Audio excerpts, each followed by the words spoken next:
Hello guys, welcome back to my channel. So today's recipe is mushroom ghee roast. This is a recipe I wanted to try for a long time and today I did, and I put the video on for you. The ingredients list is given below, and for more such videos do subscribe to my channel and click the bell button.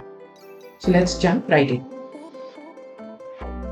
So first we have to make the ghee roast masala, for which I've got a pan on low flame. Into this goes byadagi chilli, which is a chilli variety from Karnataka which gives the red color to the dish.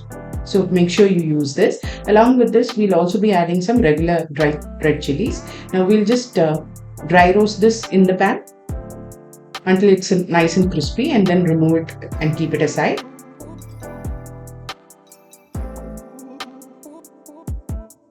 So it's nicely roasted. Let's put it aside and then add in the rest of the ingredients, which is coriander seeds, cumin seeds, some fennel seeds, fenugreek seeds, black peppercorn and cloves. So add it into the pan and then let's just toast them nicely until they are nice and crisp.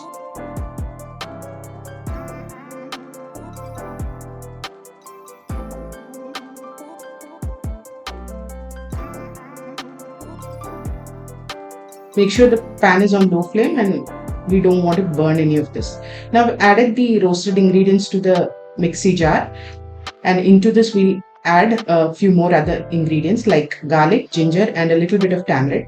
I've added a small piece of tamarind here. You can also add tamarind paste.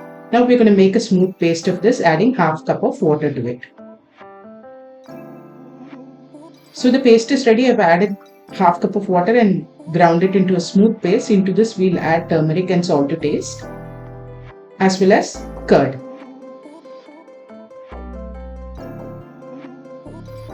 Now we'll mix everything together and the basic ghee roast masala is ready.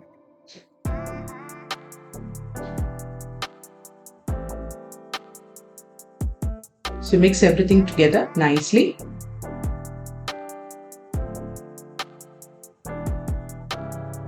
And since we are making mushroom ghee roast, we are going to add the button mushroom pieces into this. So if your mushroom pieces are huge, you can just cut it into smaller pieces or use small button mushrooms for this recipe. Now we're going to mix this in the marination nicely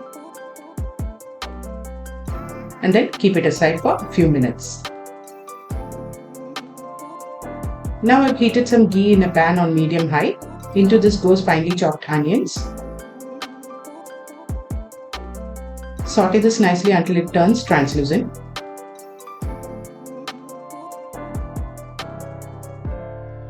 After this, add in some curry leaves to the mixture. Saute that as well.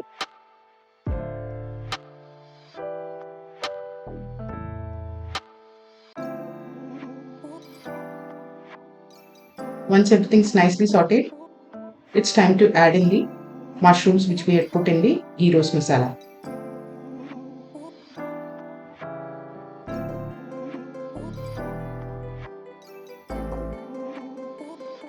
Now saute everything together so the masala is coated nicely on the mushrooms.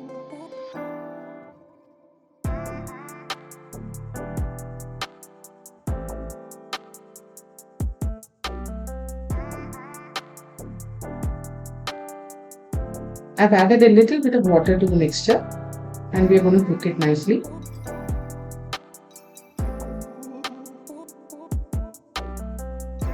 Let's cover and let the mushrooms cook until they are fully done.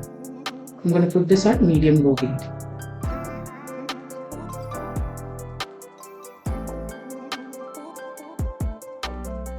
So make sure you mix it slightly in between so that it doesn't catch to the bottom of the pan. Now we're going to just reduce the water content in the dish and make it nice and semi-gravyish.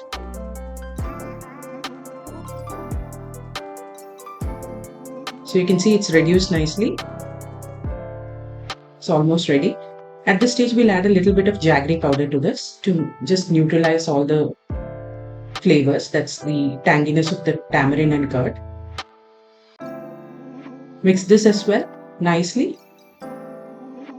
And then add some curry leaves on top and our ghee roast is ready to be served. It's a super simple recipe. Once you prepare the masala, and all that is left to do is just saute some onions and mix it up in the pan. So do try this recipe at home and let me know in the comment section. I'll see you next time with a new recipe. Until then, bye bye.